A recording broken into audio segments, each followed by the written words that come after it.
Bismillahirrahmanirrahim. Assalamualaikum warahmatullahi wabarakatuh.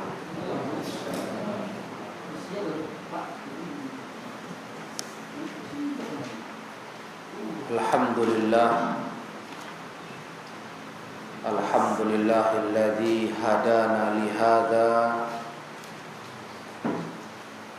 wa ma kunna linahtadiya laula an hadanallah. Asyhadu an la ilaha illallah wahdahu la syarikalah wa asyhadu anna Muhammadan abduhu wa rasuluh.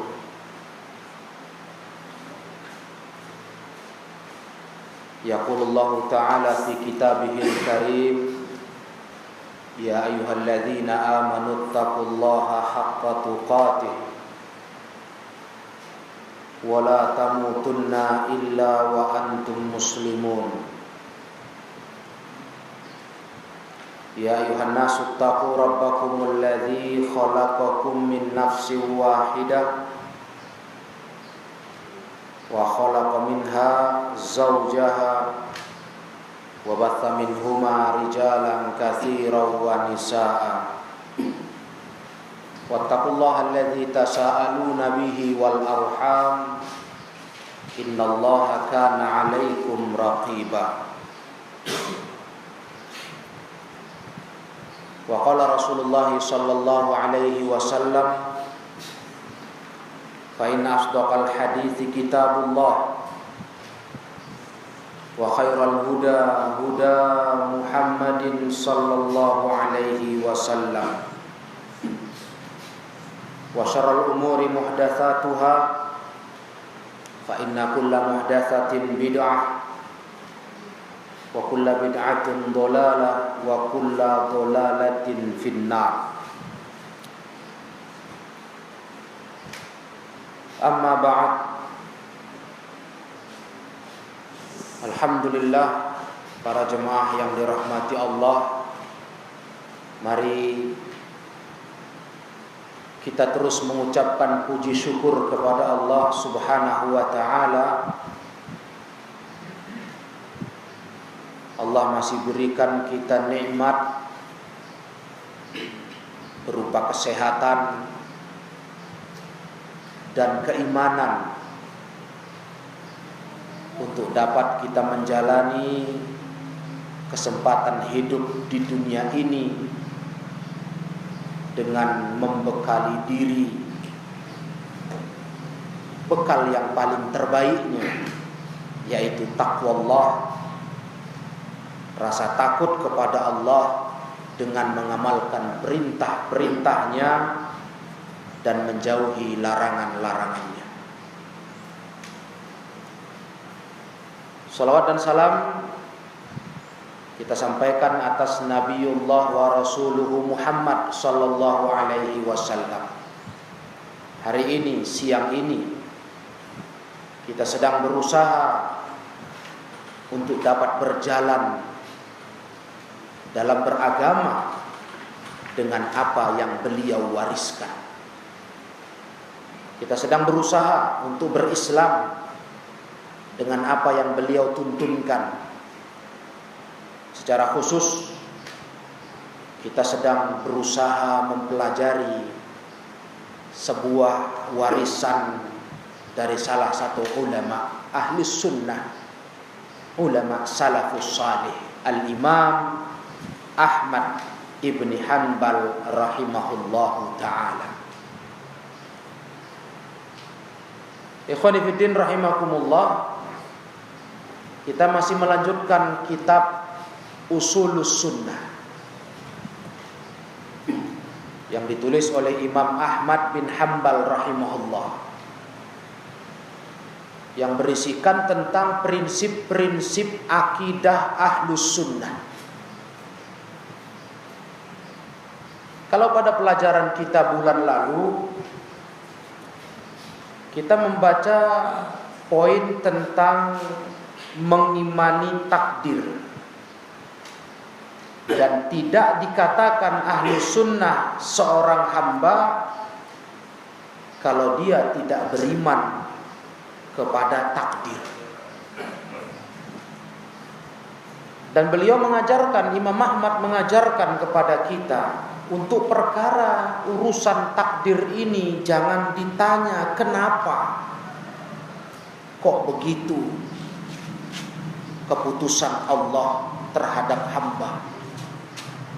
Itu jangan ditanya para jemaah yang mulia, karena kita nggak punya wewenang, hak untuk bertanya mengapa Allah begini memutuskan keputusannya, membuat nasib seperti ini, kejadian begini. Itu kita nggak punya hak. Karena Allah pernah berfirman, la yus'alu amma yaf'alu wa hum yus'alu. Allah itu tidak ditanya yang dia buat. Kita nggak punya wewenang untuk bertanya, tapi kitalah makhluk yang akan ditanya. Maka urusan takdir para ikhwah kita disuruh beriman, at-tasdiq wal imanu biha. Cuma percaya saja, beriman. Jangan pernah bertanya mengapa, kenapa begini, kenapa begitu, kenapa Allah putuskan ini, Allah tentukan itu. Kita gak punya hak. Memangnya kenapa rupanya kalau Allah mau berbuat semaunya? Siapa kita ternyata ikhwah di depan Allah? Kita ini makhluk, kita milik Allah. Ya terserahnya, mau dibuatnya apa kita, terserahnya. Kita punya dia. Namun Allah adalah zat yang maha adil dan penuh kebijaksanaan dalam semua perbuatannya. Tidak sia-sia walaupun Allah berbuat semaunya, sekehendaknya, yaf'alu ma yasha. Tapi ingat, Allah itu adalah pencipta, zat yang maha sempurna, perbuatannya tak ada yang sia-sia. Itu kan kunci sukses mengimani takdir. Ridho, terima apapun Allah putuskan di hidup kita, karena kita punyanya. Jangan banyak tanya-tanya, kenapa begini, kenapa begitu. Yang pasti itu tidak sia-sia, itu pasti berguna, pasti adil itu, karena Allah berbuat dengan keadilannya.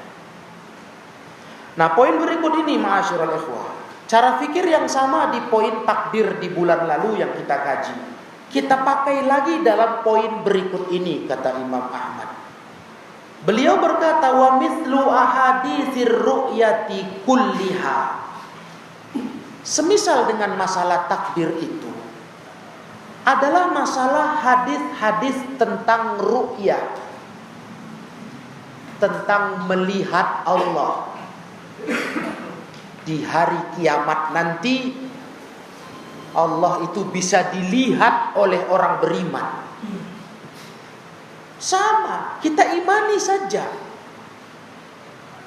Tidak boleh kita berpikir bagaimana bentuk caranya, kronologisnya, rinciannya. Tidak. Itu adalah sebuah prinsip sunnah. Allah dilihat di hari kiamat, dilihat dengan ayanan mata kepala, bukan kata kiasan ini, bukan dilihat dengan pengetahuan, bukan, tapi dengan mata kepala di hari kiamat. Ini akidah ahlus sunnah, akidah ahlus sunnah yang diterima semua umat Islam dengan lapang dada, kecuali segelintir orang-orang yang mengganjil dari manusia yang menolak ini dengan prinsip tak masuk logika. Kelompok apa itu? Kelompok Mu'tazilah. Al-Mu'tazilatu, Al-Jahmiyatu, Al-Khawarij. Enggak terima dengan keyakinan prinsip ini. Enggak percaya Allah bisa dilihat di hari kiamat nanti.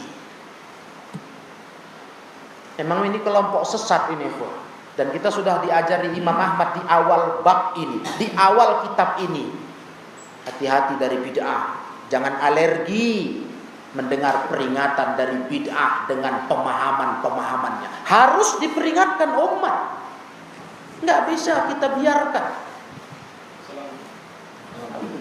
Tidak bisa, ma'asyiral ikhwah.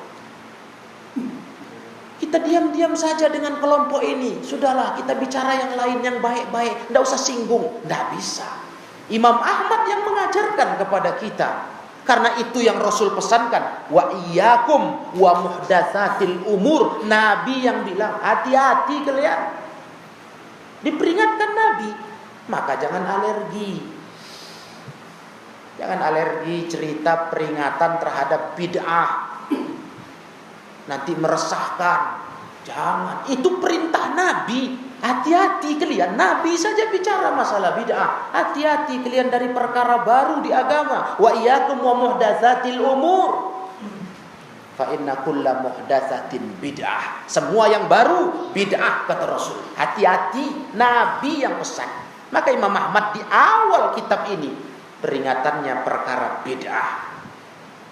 Nah, sekarang kita kembali mengulang para ikhwah. Hati-hati dari paham bid'ah, Mu'tazilah, Jahmiyah, Khawarij. Dalam akidah poin ketiga ini, mereka tak percaya Allah dilihat di hari kiamat. Dan ini bukan hal sederhana.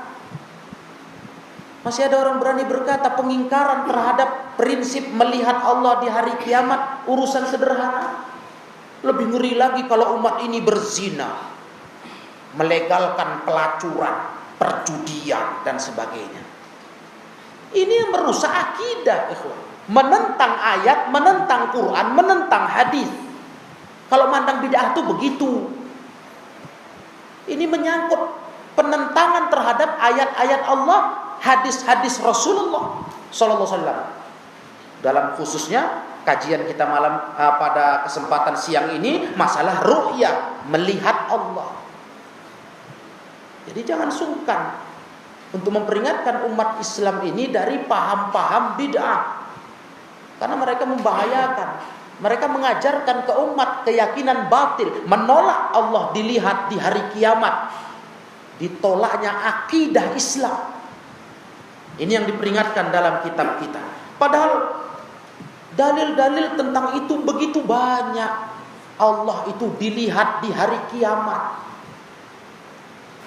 Salah satu dari ulama Islam yang kita kenal, sangat kita kenal, walhamdulillah, yang berbicara panjang lebar dengan mengungkapkan dalil-dalilnya. Ini yang disyarah oleh Syekh Rabi' bin Hadi Al-Madkhali. Panjang lebar berbicara tentang dalil dari Quran. Tapi banyak ahlul bidah menolak. Kan itu tidak spesifik istilahnya. Enggak langsung berbicara melihat Allah khusus, menegaskan Allah dilihat. Tapi kata Syekh Rabi, kalau kalian baca keterangan beliau ini ayat per ayatnya dan kalian lihat pemaparannya, baru sadar kita. Betul, itu dalilnya. Allah dilihat hari kiamat. Itulah Imam Ibnul Qayyim. Ibnul Qayyim rahimahullah termasuk ulama Islam yang membantah kelompok yang menolak Allah dilihat di hari kiamat. Ibnul Qayyim. Dan beliau bahkan berdalil dengan 7 ayat Al-Quran. Ini yang tadi saya katakan ahlul bid'ah menolak. Itu kan tidak khusus spesial. Padahal kalau dibaca baik-baik, itu dalilnya.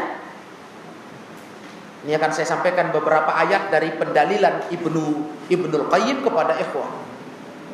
Supaya jangan ada orang berkata, Quran gak berbicara melihat Allah di hari kiamat. Jangan berkata begitu. Sebagaimana ucapan Mu'tazilah, Jahmiyah, Khawarij. Jadi kesalahan mereka fatal-fatal, ikhwah. Jahmiyah, Mu'tazilah bukan hanya membuang sifat Allah. Banyak mereka buat dosa dan bid'ah. Khawarij bukan hanya memberontak ke pemerintah. Banyak lagi kesalahan, kesesatan mereka. Nah itu. Maka dengan kembali ikhwan melihat tuntunan ulama sunnah sekali dari Imam Ahmad untuk mewujudkan lagi ghirah di hati kita, semangat untuk memerangi bid'ah. Selamatkan generasi kita dari bid'ah dan ahlul bid'ah. Jangan diremeh-remehkan orang bersalah dalam agama di bab bid'ah. Jangan kita anggap toh dia sudah bagus juga, bahkan sudah mengaku orang yang sudah di jalan kebenaran dia. Lunaklah kita. Jangan terlalu disoroti. Gak bisa ya. Jangan salah. Ini udah pemikiran berbahaya ini. Ini yang membuat rusaknya generasi Islam berikutnya. Ketika generasi yang sekarang meremehkan bid'ah. Akhirnya umat berikutnya, generasi setelah kita, gak paham bahwa apa-apa yang ada pada para ahli bid'ah dan pemahamannya itu membahayakan agama mereka. Karena kita generasi hari ini diam. Sok bijaksana itu banyak kita hari ini. Sok bijaksana. Ini gak bisa mereka. Kita harus lebih tegas ke bid'ah ini. Karena merusak betul, akidah dihancurkannya. Kalau lihat kemarin tuh kajian takdir begitu jelas. Ditentang Qadariyah. Diselewengkan Jabriyah. Paham yang hari ini belum pernah mati masih terus ada. Ya. Bahkan dianut oleh orang-orang yang berpendidikan tinggi katanya, dan dia berkesempatan mengajarkan ilmunya kepada para pelajar, dituangkannya kesesatan itu, ditumpahkannya di kelas-kelas mereka. Jangan ikhwah, nengok bid'ah itu jangan sepele. Jangan kita anggap juga yang penting dia kan sudah di jalan agama, sudahlah. Jangan. Memang kita harus betul-betul jeli dalam ini. Berat ini masalahnya. Tengok ini masalah keyakinan Allah dilihat. Ditentang Mu'tazilah, Jahmiyah, Khawarij. Apa jadinya kalau sampai enggak kita bantah ini? Enggak kita teruskan bantahan ulama, enggak kita ajarkan? Bisa ya kau bayangkan. Generasi kita nanti yang setelah kita enggak tahu lagi dia adanya sebuah harapan terbesar yang melebihi harapan menikmati surga di dada-dada umat Islam. Harapan apa? Bisa melihat Allah yang kenikmatannya melupakan kenikmatan surga yang sudah dirasa ahli surga. Nanti saya bacakan ya hadisnya.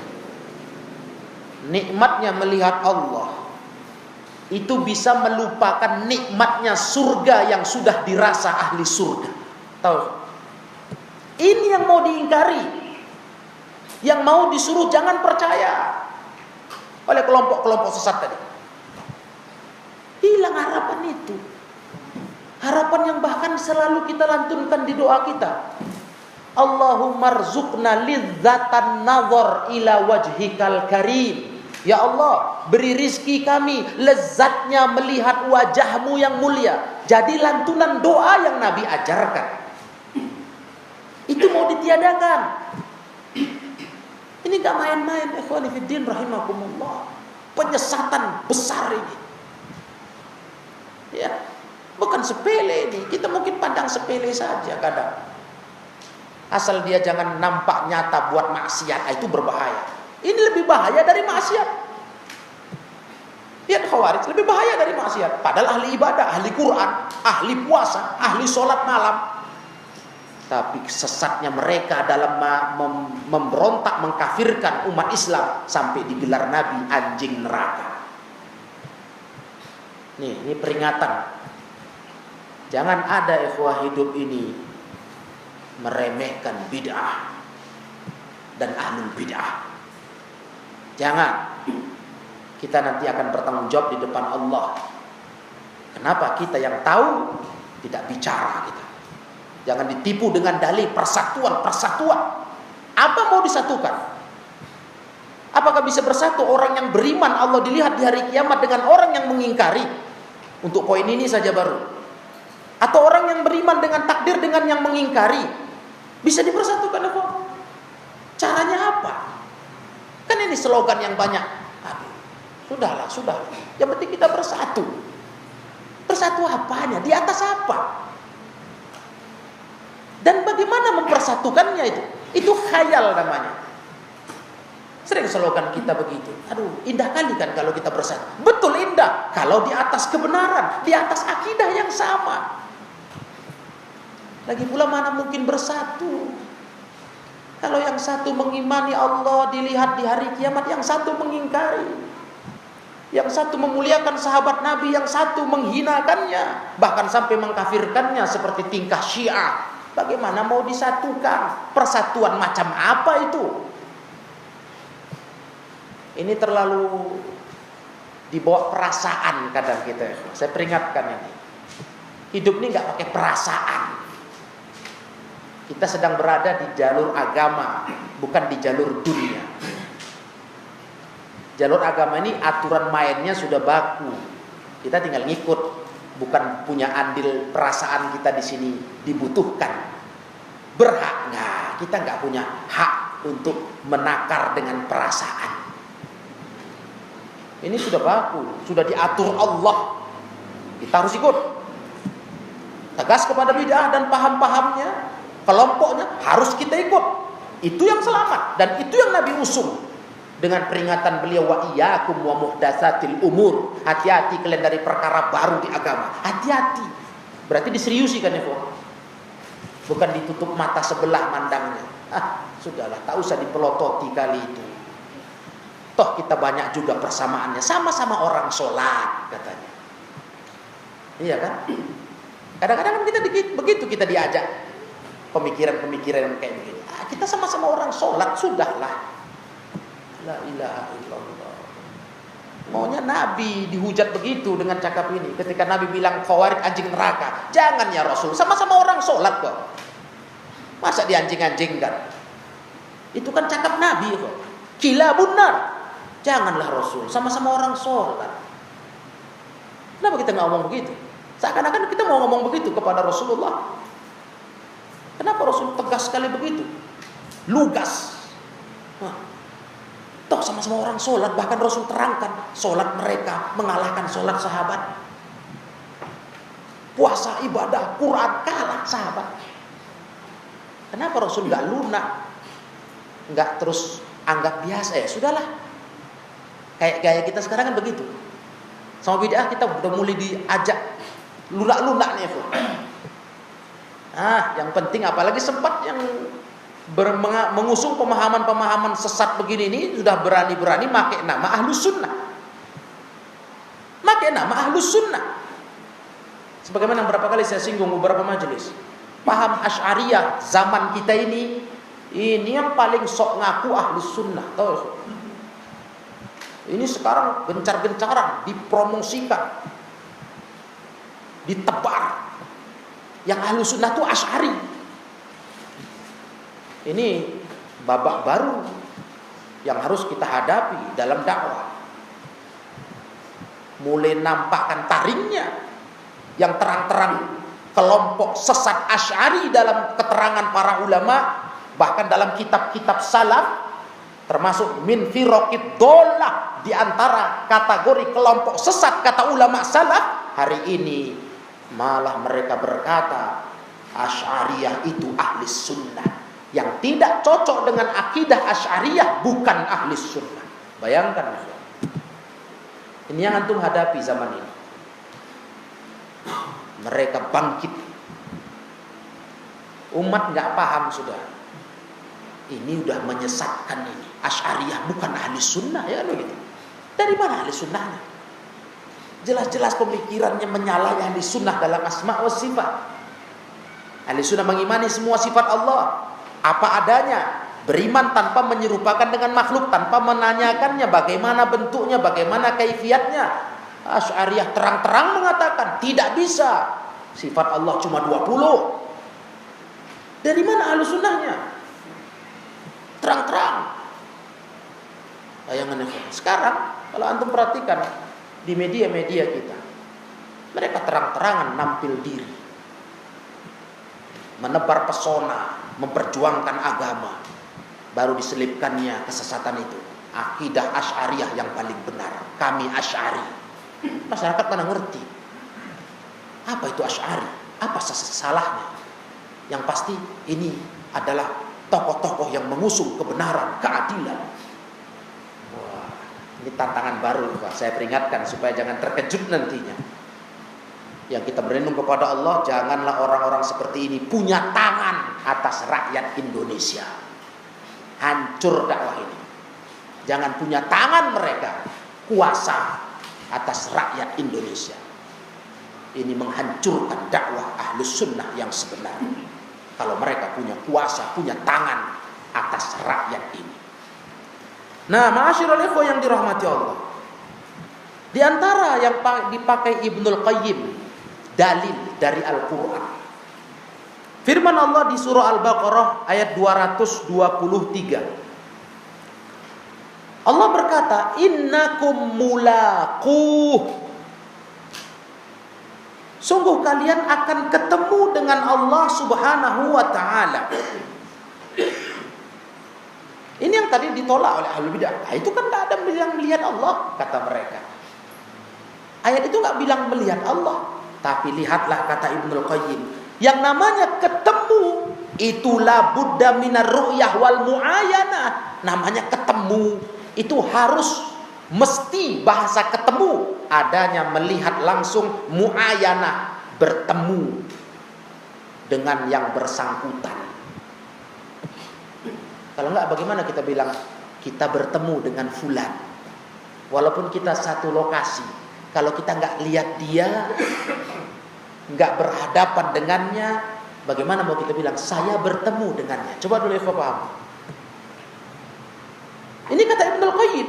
Jadi ayat ini menunjukkan Allah dilihat. Karena bagaimana bisa Allah bilang kalian sungguh ketemu dengan Allah? Innakum mulaquh. Kalau kita nggak bisa lihat Allah, bahasa apa itu? Bertemu, ketemu orang tapi nggak nampak. Yang mana? Siapa? Bahasa apa untuk dikatakan ketemu kasus begini? Kalau memang nggak bisa ditengok, nggak entah mana orangnya, bisa ikhwah buat pengakuan. Saya ketemu fulan. Tapi antum lihat dia enggak. Cuma katanya dia ada di daerah itu. Itu nggak bahasa yang betul, ikhwah. Udah dusta. Ketemu itu kata Ibnul Qayyim mesti minar ru'yah wal mu'ayanah. Inilah yang dikandungi bahasa Arab. Ini kan bahasa Arab yang kita cerita mulaku. Di bahasa Arab kalimat mulaku, ketemu, itu maknanya harus melihat dan berhadapan. Allah akan dilihat hambanya di hari kiamat. Ini diantara dalil yang dipakai oleh Ibnul Qayyim rahimahullahu ta'ala. Dalil lainnya para ikhwah, ketika Allah ta'ala menjawab permintaan Nabi yang mulia Musa, Kalimur Rahman, Kalimullah. Musa pernah di surah Al-A'raf 143 meminta kepada Allah bisa melihat Allah. Tentu para jemaah dengar kisah itu. Di bukit Tursina, Allah arahkan Musa ke sana. Sebelumnya Allah berkata, lantaroni. Nanti lihat surah Al-A'raf ayat 143. Kata ulama, dan ini yang Ibnul Qayyim pahami, permintaan Musa melihat Allah itu menunjukkan apa ya? Sesuatu yang mustahil atau tidak yang diminta Musa? Bukan sesuatu yang mustahil. Berarti Musa alaihissalam paham Allah tuh bisa dilihat. Cuma Musa keliru. Yang dimintanya di dunia ini yang gak mungkin dilihat. Tuh. Maka Allah menjawab, lantaroni, kau tak akan melihatku sekarang, kata Allah. Sekarang gak bisa ya Musa, kau gak akan bisa melihatku. Kalau sesuatu yang mustahil itu gak mungkin diminta Nabi Musa. Nabi Musa itu Nabi yang pintar, cerdas. Kalau beliau berkata dengan sebuah ucapan, itu sesuatu yang dalam akal sehat mungkin didapat. Cuma enggak tempatnya dunia ini melihat Allah. Itu saja masalahnya. Karena di dunia ini para ikhwah, unsur kemanusiaan kita, sifat manusiawinya kita ini gak mampu melihat Allah kalau di dunia. Gak kuat kita. Bagaimana mungkin kita bisa melihat Allah? Dalam sebuah hadis yang sahih, Rasulullah SAW, ini hadis riwayat Muslim, pernah bersabda, hijabuhun nur. Allah itu dihijab, ditutup oleh cahaya. Andai kata lau kasyafahu, kalau Allah buka hijab itu, penutup itu, Allah nampilkan dirinya di dunia ini, tahu yang terjadi?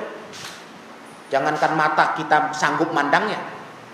Yang terjadi kata Rasul, la ahraqat subuhatu wajhihi mantaha ilaihi basaruhu min khalqi. Kemuliaan wajah Allah akan membakar seluruh yang sampai pandangan Allah melihatnya, dan Allah Maha memandang. Hancurlah bumi ini, nggak sanggup menahankan keagungan kemuliaan diri Allah. Bagaimana mau ditengok mata kepala? Kalau di dunia, ini hadis Muslim ya, Pak. Terbakar ini, habis buminya habis. Kalau dibuka Allah tabir hijab dirinya.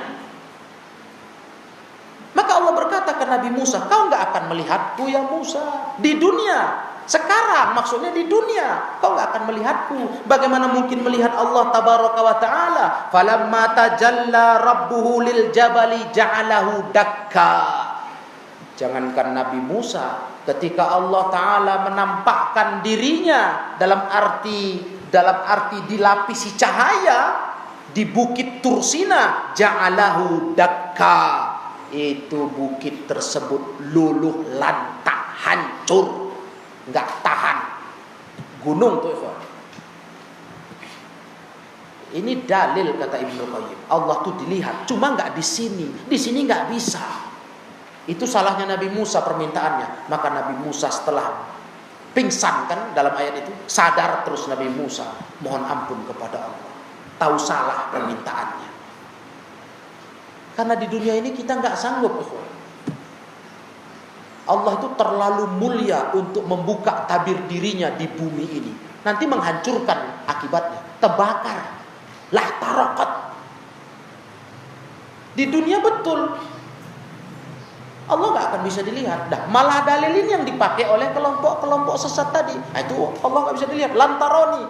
Tanpa mereka melihat tafsirnya. Nggak bisa dilihat tuh di akhirat, di dunia, bukan di akhirat. Ini yang jadi salah satu bukti kata mereka Allah nggak bisa dilihat. Dipakainya surah Al-A'raf ini.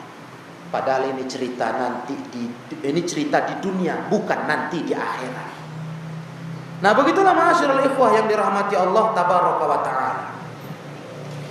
Ditambah lagi dalam ayat Allah menegaskan, kata Allah, lilladzina ahsanul husna wa ziyadah. Nah, ini dia yang tadi saya singgung tentang masalah kenikmatan melihat Allah. Kata Allah Ta'ala, untuk orang-orang yang berbuat baik di dunia, untuk mereka akan mendapatkan husna. Husna ditafsirkan surga. Balasan kebaikan hamba-hamba Allah, Allah ganjar dengan surga. Karena Allah senang, ridho dengan hamba yang baik. Ridho Allah itu membuat kita punya modal masuk surga. Bukan amal baik kita beli surga, itu nggak akan, ikhwah. Ini akidah Ahlussunnah yang ikhwah harus tahu. Nanti pun akan kita ketemu dalam kitab ini. Surga itu nggak bisa dibeli dengan amal soleh, nggak terbayar kita. Surga itu tempat paling mahal. Kita baru bisa masuk surga kalau Allah ridho ke kita. Pikirkanlah cara hidup di ridho Allah, tentu dengan amal soleh, kan begitu. Jauhi yang haram. Nanti mereka dapat surga dan waziyada, dapat tambahan bonusnya. Itu dalam tafsir surah Yunus ayat 26. Apa kata ulama tafsir? Yang dimaksud oleh Allah Ta'ala dengan ziyadah, tambahan bonus kenikmatan bagi orang berbuat baik, Rasulullah menafsirkannya dengan ru'yah, melihat Allah. Itu Rasulullah menafsirkan. Kita baca hadisnya, tafsir Rasulullah ini. Apa arti ziyadah, tambahan nikmat di situ? Melihat Allah. Hadisnya dari Suhaib di hadis Sahih Muslim. Riwayat Muslim lagi. Ada hadis berbunyi begini. Dalam hadis Muslim itu bahwasanya Rasulullah Shallallahu Alaihi Wasallam menafsirkan tentang ziyadah itu, nanti di akhirat Allah Ta'ala berkata kepada hamba, yaqulu li ibadi, kata Rasul. Setelah mereka masuk surga nih, udah masuk surga, orang-orang baik-baik ini dikasih surga, itu janji Allah yang Allah tidak pungkir janji. Ditanya oleh Allah, kata Allah Ta'ala, hal turiduna syai'an uzidukum, kalian mau lagi yang lain, ku tambah lagi nikmat kalian? Mau kalian yang lain lagi? Kata Allah. Apa kata ahli surga? Madza nuridu, apalagi yang kami mau ya Allah? Apalagi yang kami mau? Bayyadat wujuhuna wa adkhaltanal jannah wa a'taitana. Wajah kami kau buat putih ya Allah. Memang begitulah muka ahli surga, putih berseri. Kau masukkan kami ke surga, kau beri kami ini, kau beri kami itu, kenikmatan. Wah, tentu memang iya, jangan salah ya. Surga itu tempat yang paling sempurna untuk kenikmatan. Gambaran kesempurnanya di hadis lain saya masih ingat. Kata Rasulullah, seorang hamba yang dia dalam masa hidup dunia diberi segala macam petaka, segala macam keberatan, kesulitan, kesusahan hidup sampai mati. Sekali dia dicelup ke surga, sekali diangkat, terus ditanya, pernah kau merasa sengsara selama hidup? Saking nikmatnya surga, ikhwan. Yang seumur hidup di dunia dia sengsara, dia lupa. Dia berkata, ya Allah, belum pernah aku sengsara hidup ini. Ini kata Rasulullah. Dahsyatnya kenikmatan surga. Sampai kesengsaraan selama di dunia sampai mati terlupakan. Karena nikmatnya surga itu luar biasa. Ketika Allah tanya ke ahli surga, ada kalian mau tambah lagi? Mereka tanya, apa ya Allah mau kami tambah lagi? Kami minta kepadamu.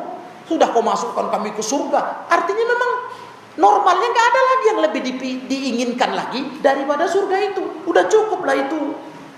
Ternyata fayatajalla lahum rabbuhum. Tiba-tiba Allah menampakkan dirinya kepada mereka penduduk surga. Allah enggak lagi tanya, mau tambah enggak? Langsung Allah tunjukkan dirinya. Fama yanta'imuna bi ni'matin wa la yajiduna afdal min ru'yatillahi tabaraka wa ta'ala, kata Rasul. Begitu melihat Allah, mereka merasa tak pernah menikmati satu nikmat pun dan tidak pernah mendapati satu keutamaan pun yang lebih dari melihat Allah Azza wa Jalla. Hadis Muslim. Itulah tambahan bonus yang Allah tanya tadi, yang Allah katakan di surah Yunus ayat 26.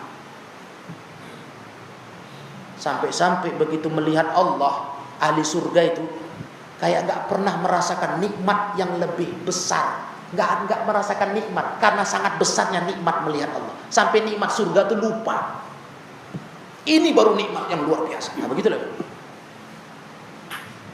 Itu kata Rasul. Rasul yang menafsirkan ayat itu, surat Yunus itu.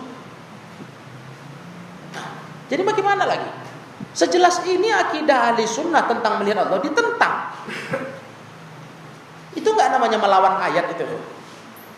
Melawan hadis, ini hadisnya. Ini hadis. Satu baru. Dalam menafsirkan surah Yunus ayat 26.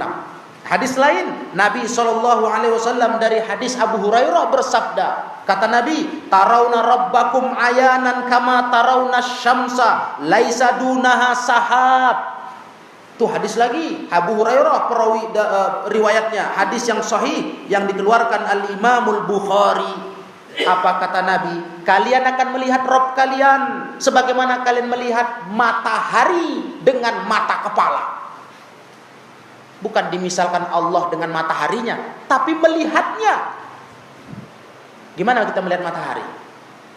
Tentu kita tahu, kita bisa praktek, kita bisa rasa dengan mata kepala. Begitulah kalian melihat Allah nanti dengan mata kepala. Ayanan, kata Rasulullah di hadis ini, tanpa awan. Melihat mataharinya tanpa awan, terang benderang, jelas. Ini satu hadis. Kalau di hadis lain, Rasulullah mengatakan, kalian melihat Rabb kalian kama tarawnal qamara lailatal badri, sebagaimana kalian melihat bulan di malam purnama. Bagaimana itu malam purnama tanpa awan, tanpa mendung. Terang benderang bulan purnama itu kayak mendekat ke kita, kan begitu. Berarti kan melihatnya jelas dengan mata kepala. Itu kata Nabi, kalian akan melihat Rabb kalian. Ikhwan fillah yang dimuliakan Allah. Jadi dalil-dalil ini mau dilawan ini oleh kelompok bid'ah, Mu'tazilah, Khawarij, Jahmiyah dan semisal mereka. Makanya Imam Ahmad rahimahullah tegas menulis kitab Ushulus Sunnah biar umat ini ngerti prinsip agamanya, biar paham. Jangan lagi meremehkan bid'ah, jangan sepelekan ikhwah, jangan lagi pakai rumusan toh ada baiknya. Kan ada baiknya. Aduh, itu cerita lama itu. Jangan cerita ada baiknya. Setan pun ada baiknya, kata ulama. Masa cerita ada baiknya? Hah? Seorang penjahat besar, pembunuh, pemerkosa dan sebagainya, kita nggak cemasi dia karena dia toh ada baiknya, ya kan? Senyum aja pun baik, itu sedekah. Kita kenal ini orang membahayakan, tahu-tahu dia minta singgah ke rumah kita. Apa kita tepis semua bahaya dia itu yang menakutkan sekali mestinya dengan dalih toh ada baiknya? Ada apa ini? Ini sok bijaksana namanya. Udah nggak ngikuti aturan salaf dalam menyikapi bid'ah. Ya Allah ikhwana, ini penyakit yang kita sering kena. Kita pakai perasaan menakar agama ini. Iya. Menurut baik kita, itu yang jangan dibiasakan. Kita bukan sedang menilai dunia, urusan dunia. Kita sedang menilai masalah agama yang memang aturannya sudah lengkap, baku. Dan kalau memang kita nggak ngerti, kita tinggal tanya kepada yang ahlinya. Nah, sebab nanti kita dikhawatirkan setidaknya kita menjadi para syaitan bisu. Ketika mendapati kebid'ahan merajalela, kita nggak bicara. Kita punya andil, saham dalam kerusakan generasi berikutnya. Gara-gara perasaan tadi. Ya, nggak enak nanti. Kayak ngurusin urusan orang, mengacaukan perkara orang. Nggak bisa. Ini masalahnya kehormatan agama, akidah Islam dikoyak-koyak mereka. Ya. Menentang Allah dilihat di hari kiamat, ini merusak akidah Islam, menghinakan ayat-ayat Allah, hadis-hadis Rasulullah SAW. Hadisnya bukan tanggung-tanggung, sahih, riwayat Bukhari Muslim. Dipijak-pijak mereka hadis ini dengan mengatakan Allah tak bisa dilihat di hari kiamat. Astaghfirullahaladzim. Makanya kita belajar, biar betul-betul kita mendudukkan porsi penilaian itu dengan cara yang benar. Dan kita waspadai betul berbagai macam upaya penyesatan umat yang terus berjalan di muka bumi ini. Tak berhenti-berhenti. Memang harus ada furqan, pembeda antara hak dan batil. Nggak bisa tidak. Harus ada al-furqan, pembeda antara hak dan batil. Nah, dan kita bukan merasa sok benar, tapi kita sedang mencari kebenaran. Bukan merasa yang paling benar. Bukan. Kita sedang mencari kebenaran. Maka kita berusaha berakidah, berpaham, bermanhaj. Itu dengan bimbingan ulama salaf. Dalilnya jelas. Ya, bukan maksudnya terus kita dikatakan udah merasa paling benar dan sok benar sendiri. Bukan. Kita sedang belajar, berusaha mencari kebenaran. Nah, Itu yang sedang kita jalani ini. Kalau kita sudah merasa paling benar, sok benar sendiri, kita nggak belajar. Kita nggak menggelar majelis ilmu, nggak susah-susah ikhwah hadir kemari. Siang-siang ini enaknya tidur siang ikhwah. Enaknya tidur siang, bukan taklim. Kan begitu. Kenapa kita abaikan itu semua? Kita tempuh untuk datang belajar agama. Karena kita mau cari kebenaran, kita mau selamat. Paham sesat ini merajalela di tengah umat. Punya kebebasan mereka berbicara, mengatasnamakan malah sebagai paham yang benar, sunnah katanya. Padahal menyesatkan paham yang benar dari jalurnya. Begitulah ma'asyiral muslimin ikhwani fiddin yang dimuliakan Allah tabaraka wa taala. Jadi semua hadis-hadis yang memang kita harus beriman saja, karena kita nggak bisa merinci lebih dalam seperti takdir, melihat Allah dan banyak lagi macam lainnya, ya. Maka semua itu kata beliau ya sudah, kita harus imani saja itu. Wa innabat anil asma wastauhasha minhal mustami'. Walaupun perkara seperti ini sesuatu yang terasa asing dari pendengaran, mungkin orang merasa, oh kok begitu ya? Yang dia dengar selama ini sudah menyalah. Tidak peduli kita tetap membimbing umat dan diri kita untuk mengimani hadis-hadis seperti ini. Harus kita imani, jangan kita tolak. Wa alla yuradda minha harfan wahida, jangan ditolak walaupun satu huruf. Makanya Ahlus Sunnah itu yang penting mereka riwayatnya sahih, itu satu. Kalau masalah dalil yang mereka pastikan pertama sahih. Kalau ayat udah jelas, Quran nggak ada perlu diragukan. Kalau hadis perlu dipastikan, jangan sampai kena yang dhaif. Begitu udah positif hadisnya sahih, ahli sunnah tahap berikutnya memastikan cara memahami hadis ini harus dari ulama salaf. Oh, udah dapat, beginilah pahamnya, sudah. Yang ada mengimani saja tinggal. Kami percaya. Itu jalan kita beragam. Cari dalil. Setelah dapat, pastikan kebenaran kesahihannya. Udah pasti, cari tahu yang memahaminya dari kalangan salafus salih. Sudah dapat semua Pak? Sudah. Pegangi itu dengan gigi geraham kita, ibarat menggigitnya dengan geraham. Addu 'alaiha bin nawajiz. Itu cara beragama, cara fikirnya begitu. Walaupun kata Imam Ahmad, telinga-telinga orang, pendengar-pendengar mendengar ini merasa asing, merasa heran, merasa nggak kenal, nggak masalah. Kita harus beriman. Tak ada lain. Harus percaya, beriman, jangan ditolak satu huruf pun. Iya, jangan ditolak satu huruf pun. Ma'asyiral ikhwah rahimakumullah. Kenapa kita bersikap begitu terhadap hadis Nabi? Kata Syekh Rabi, beliau berkata hafizahullah, karena Rasul la yantiqu 'anil hawa. Nabi enggak pernah cakap dari nafsunya. Kenapa kita enggak mau percaya? Kenapa kita mesti menolak? Sedangkan Nabi dijamin Allah tidak bicara dari hawa nafsunya. Ayat itu surah An-Najm, Allah yang jamin. Wa ma yantiqu 'anil hawa.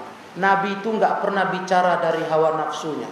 In huwa illa wahyu yuha. Yang beliau bicarakan cuma wahyu yang diwahyukan Allah kepadanya. Jadi masalahnya apa?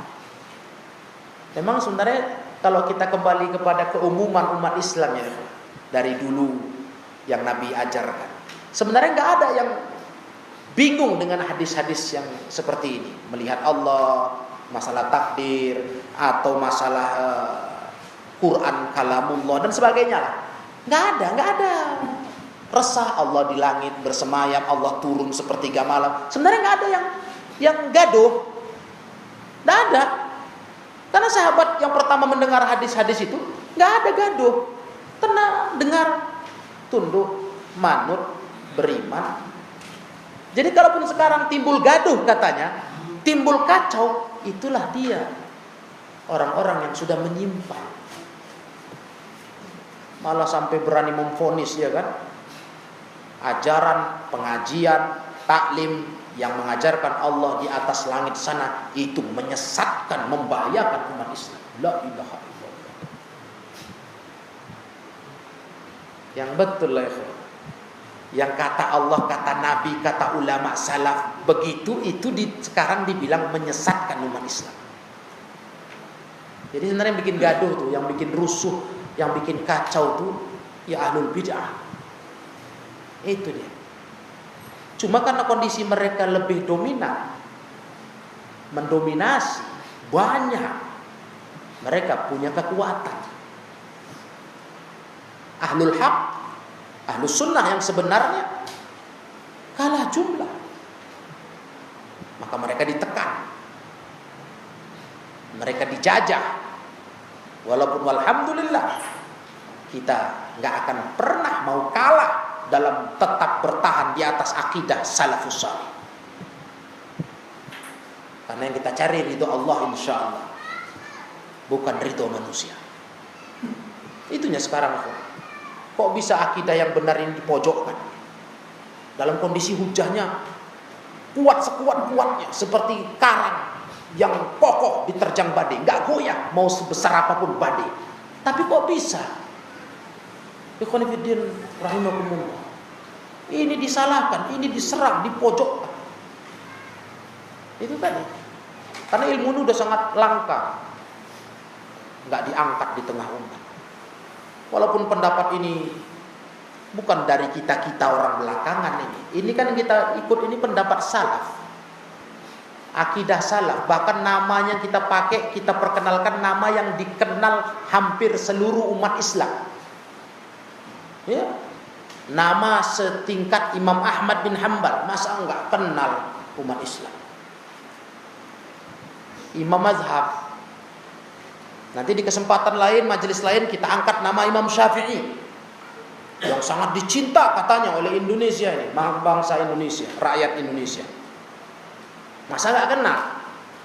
Tapi tetap saja kayak nggak guna itu, kayak nggak menerangkan mereka. Oh, akidah Imam Syafi'i itu rupanya Imam Ahmad.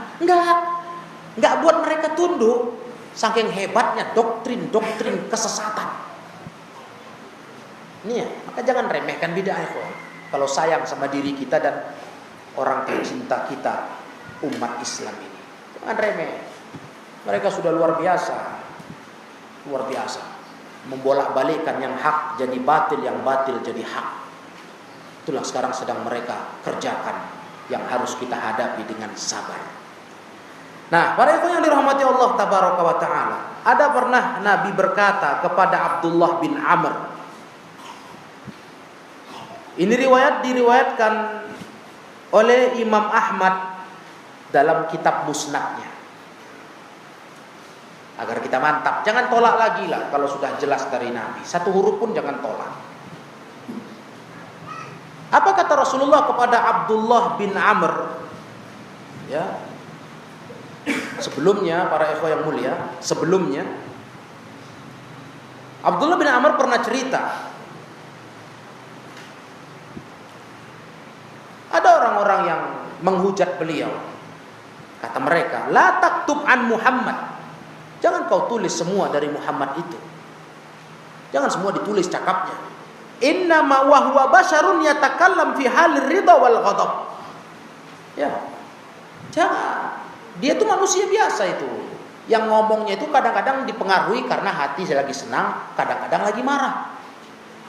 Berarti orang ini kan ya nggak selalu stabil jiwanya. Kan pengaruh itu dalam omongan, rasa marah, rasa senang. Artinya nggak pasti semua cakapnya bagus, betul. Ya tergantung efek daripada hatinya. Hati senang mungkin betul lah cakapnya, lagi marah kan dia manusia. Nah, perhatikan para ikhwan yang dirahmati Allah tabaraka wa taala. Ketika mendapatkan teguran seperti itu, Abdullah bin Amr tanya kepada Nabi sallallahu alaihi wasallam.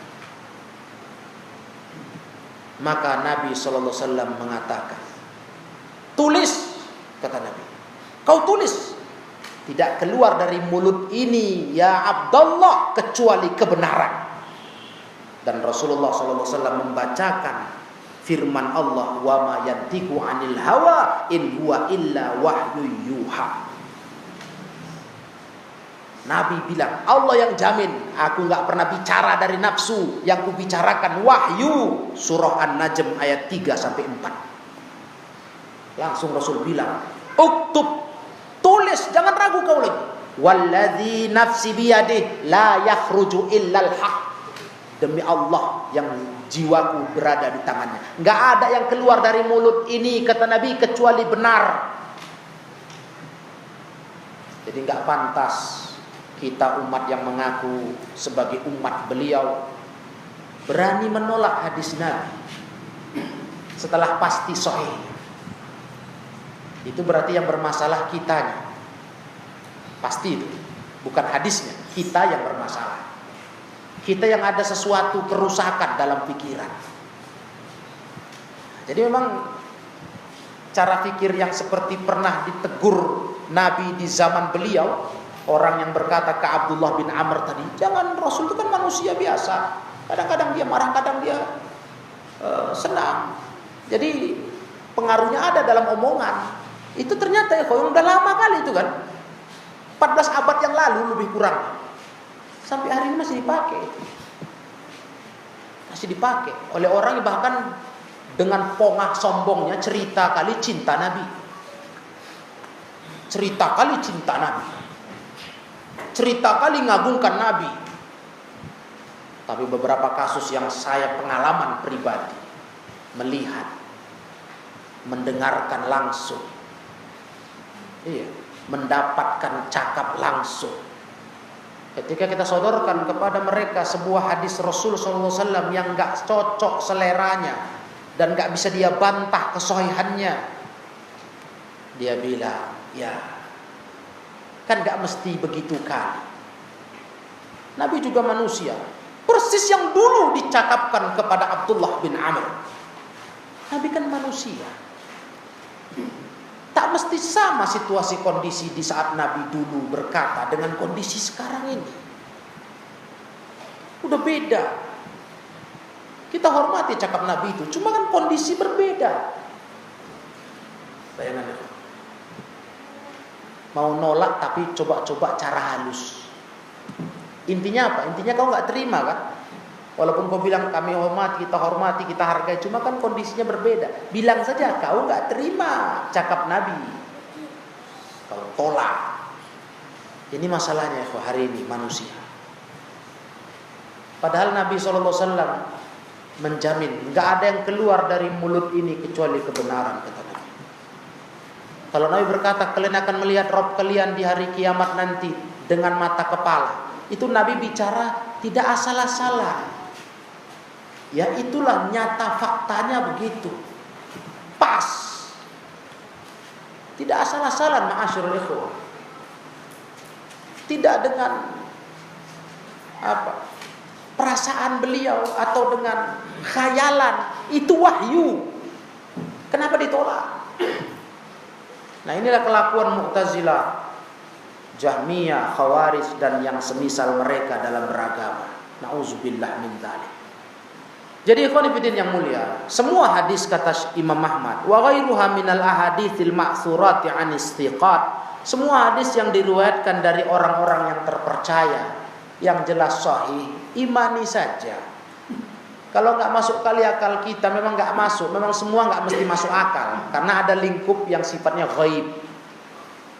Ghaib itu kan cerita tentang Allah, ghaib, cerita hari akhirat, ghaib.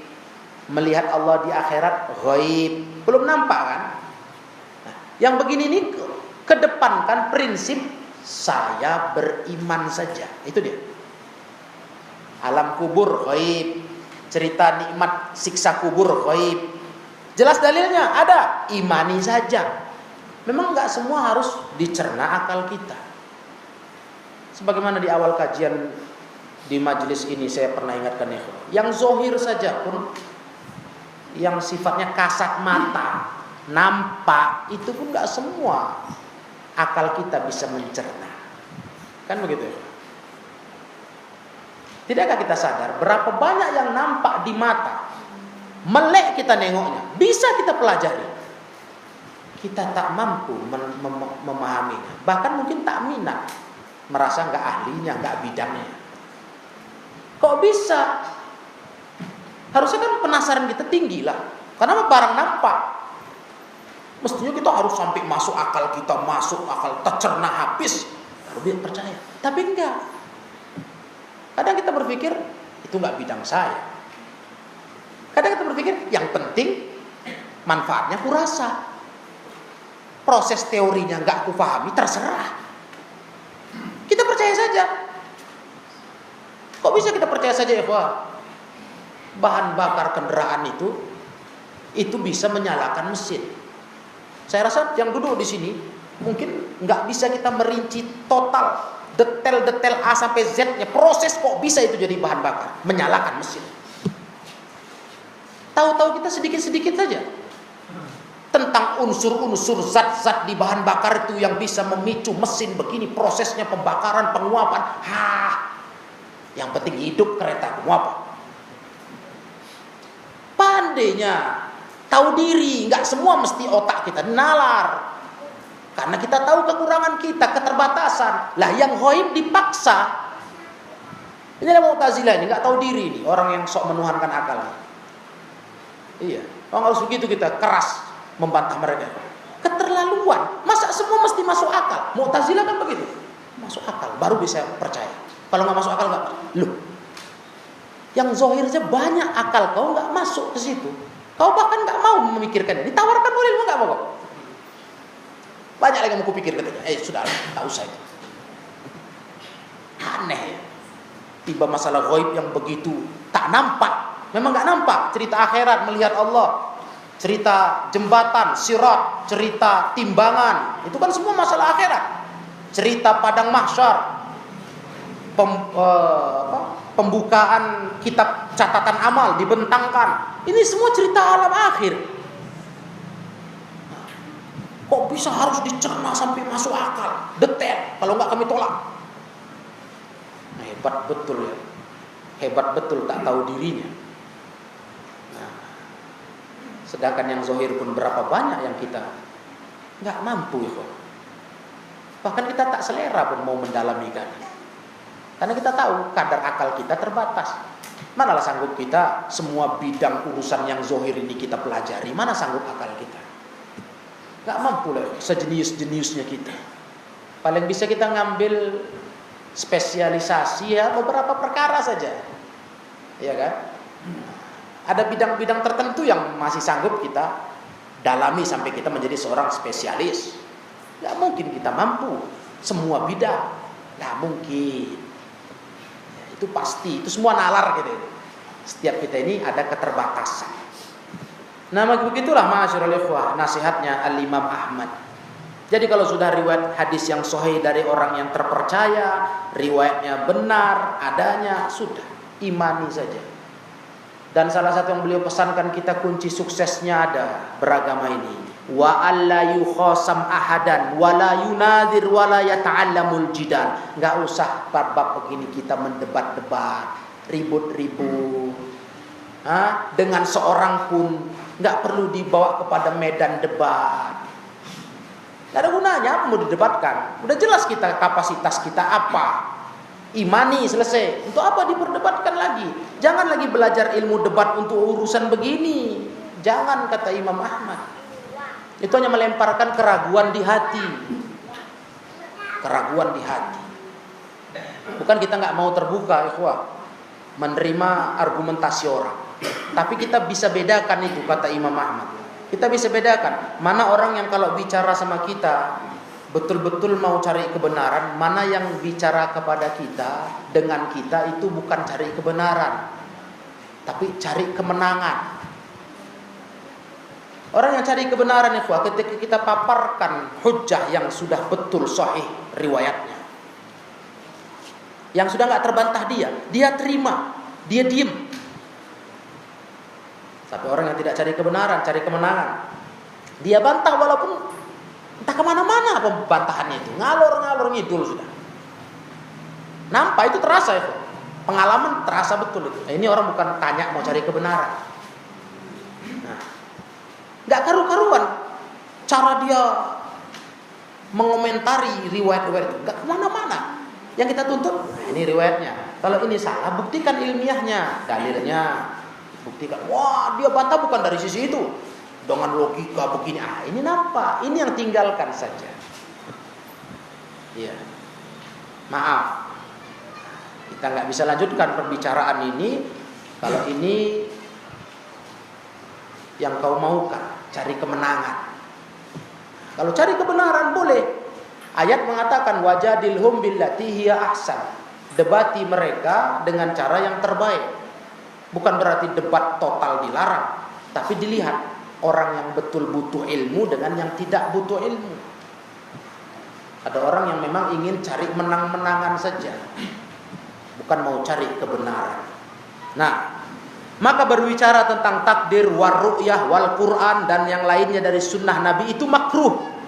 Dibenci kalau dijadikan bahan perdebatan yang tidak bertujuan mencari kebenaran. Dibenci, dilarang, manhiyun anhu. Dan pelakunya itu tidaklah termasuk ahlus sunnah.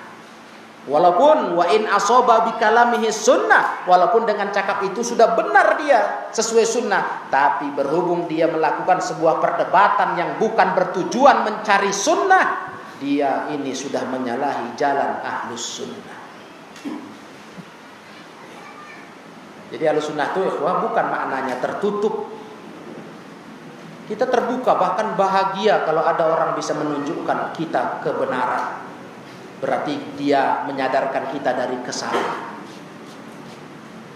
Namun akan terasa itu dalam pembicaraan. Ini orang mau cari kebenaran atau bukan.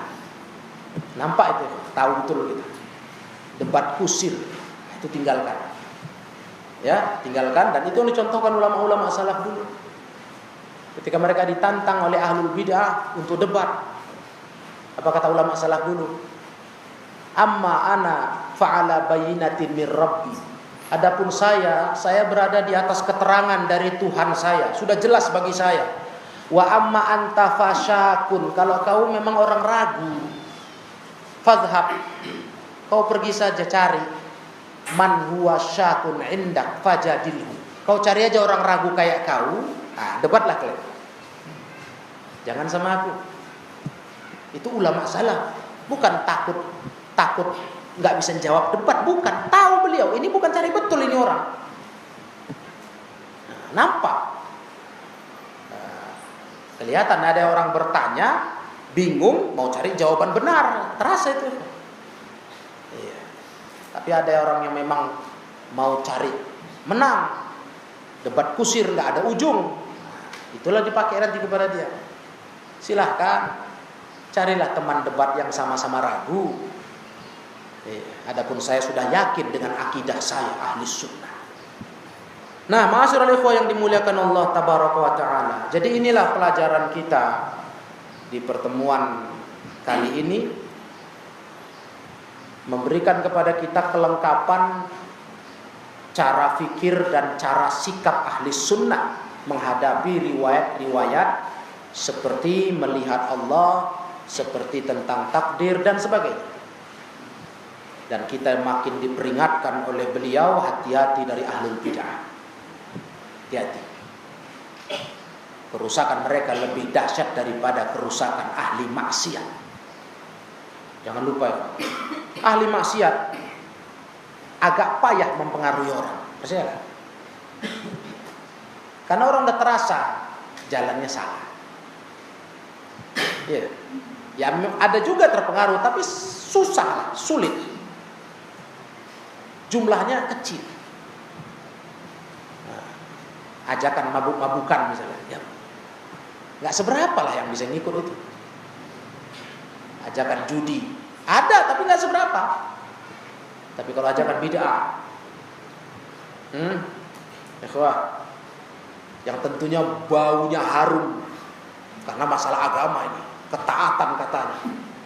Iya, hijrah lah bahasanya sekarang, tren hijrah. Tapi diisi di dalamnya dengan akidah batil. Siapa yang sadar ini adalah kehancuran, ini adalah kesesatan? Tidak sadar orang. Ngeri kan? Makanya iblis lebih suka terhadap bid'ah daripada maksiat. Iblis lebih suka kepada bid'ah daripada maksiat. Al bid'atu ahabbu ila iblis minal maksiyah, kata ulama. Bid'ah lebih dicintai iblis dari maksiat. Kenapa? Al bid'atu la yutabu minha. Karena bid'ah itu susah dimintai tobat orang kalau kena. Susah. Payah. Udah ditunjukkan dalil-dalil, payah. Kalau maksiat, yutabu minha, diharapkan mudah tobat karena dia sedang yakin dia salah. Walaupun mungkin tobatnya entah berapa lama karena kita ajak-ajak terus baru tobat, tapi tetap harapannya lebih besar nih orang buat maksiat. Kalau buat bid'ah, hampir dikatakan kita putus asa. Hampir, bukan putus asa. Saking payahnya menyadarkan orang dari bid'ah, kecuali yang dirahmati Allah Subhanahu wa taala. Demikianlah, semoga bermanfaat. Saya cukupkan sampai di sini. Wallahu a'lam bissawab. Wa akhiru da'wana anil hamdulillahi rabbil alamin.